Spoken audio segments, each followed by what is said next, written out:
October 27, 1989. It started as a normal Friday in a quiet town in Ohio. A 10-year-old girl told her mom she had choir auditions after school. Her mom gave her a kiss and went to work. But that little girl would never come home again. This is the haunting true story of Amy Mihalievic, a bright, horse-loving fifth grader who was taken in broad daylight, across the street from a police station. What happened to Amy that afternoon has puzzled investigators for over 3 decades.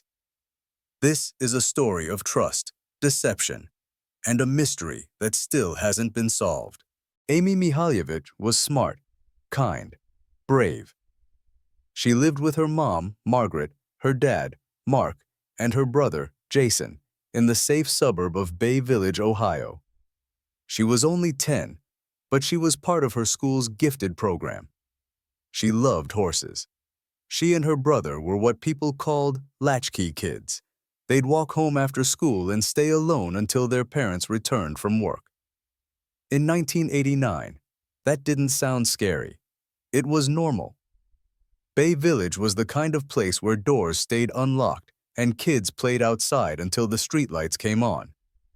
Sometime before that October day, Amy answered the phone at home. A man was on the line.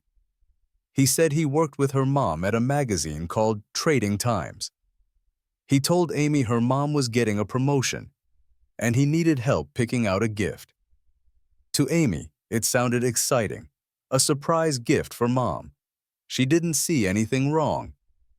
And sadly, that's exactly what the man wanted. That Friday morning, Amy told her mom she'd be staying late for choir auditions. Margaret believed her. Amy never gave her a reason not to. After school, Amy and her friends walked to the Bay Square shopping center. It was close by, a place with ice cream shops, stores, a busy area. At around 2:15 p.m., witnesses saw Amy walking with a man. Calm, no struggle. She seemed fine. But that was the last time anyone would see her alive. By 3:10 p.m., Amy's brother Jason was getting worried. She wasn't home. He called their mom. Margaret wasn't too concerned at first. She remembered the choir practice. But something felt off. Then, around 3:30, Margaret got a call from Amy. "Everything's fine," Amy said. Her voice was calm. There was no fear. Margaret assumed she was home, but she wasn't. When Margaret got home at 5:30 p.m. and saw that Amy still wasn't there, she panicked. She rushed to the school. Amy's bike was still there. Then she drove straight to the police. Within hours, police began looking for Amy. They didn't wait. They called in the FBI. Flyers were posted. Interviews were held. Over the years, more than 20,000 leads would be investigated. The community came together searching woods, neighborhoods, and fields. But Amy was gone. More than 3 months later, February 8, 1990, a jogger running in a field 50 miles away from Bay Village found something in the tall grass.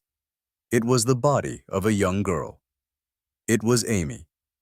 She was still wearing the clothes from that October day. She had been stabbed and beaten. There were signs she had been sexually assaulted. The coroner believed she had died shortly after she was taken. Beside her were a blanket and a curtain, possibly handmade. Some of her belongings were missing: her horse riding boots, her denim backpack, her turquoise horse earrings, and her binder. The case had turned from a missing person to a murder. There were so many questions. How did the killer get Amy's home phone number? Why did she sound calm when she called her mom? And how could someone abduct a child right across the street from the police department? It didn't make sense. And then came something even more chilling. Other girls from nearby towns came forward. They said they had also gotten calls from a man asking for help picking out a gift for their mom. How did he get their numbers? Each of the girls had signed a guest book at a local place called the Lake Erie Nature and Science Center. Was the killer using that book to find his victims? Over the years, police questioned many people. 3 names came up more than once: Dean Runkle, Richard Holbert, and Joseph Newton Chandler III. Some were former teachers. Others had strange histories, but there wasn't enough evidence to charge anyone. Then, in 2021, a woman came forward. She said her ex-boyfriend, one of the suspects, might be the killer. He had given strange answers in interviews. He had possibly known Amy's mom. He took a polygraph test and failed. 2 witnesses picked him out of a photo lineup as the man seen with Amy the day she vanished. Still, police have never released his name, and no one has been charged. Amy's family never gave up. Her mom, Margaret, became a child safety advocate. Sadly, she passed away in 2001. Her father, Mark, continued pushing for answers. Even today, the FBI and local police still follow leads. The case remains open. Amy Mihalievic would be 45 years old today. She never got to grow up, never got to ride her favorite horse again, never got to celebrate another birthday. But her story has helped shape how we talk to kids about safety. She was brave, she was loved, and she is remembered. The man who took Amy fooled her by pretending to be kind. He used trust to get close. It's a terrifying reminder. Predators don't always look scary. They can sound helpful, friendly, even caring. But behind the mask is something evil. If you know anything about the murder of Amy Mihalievic, contact the FBI or Bay Village Police. Every tip matters. And if you're watching this with your kids, talk to them. Let Amy's story reminds us that even the safest places aren't always safe. Because Amy was taken in broad daylight, right across from the police station, and her killer still walks free.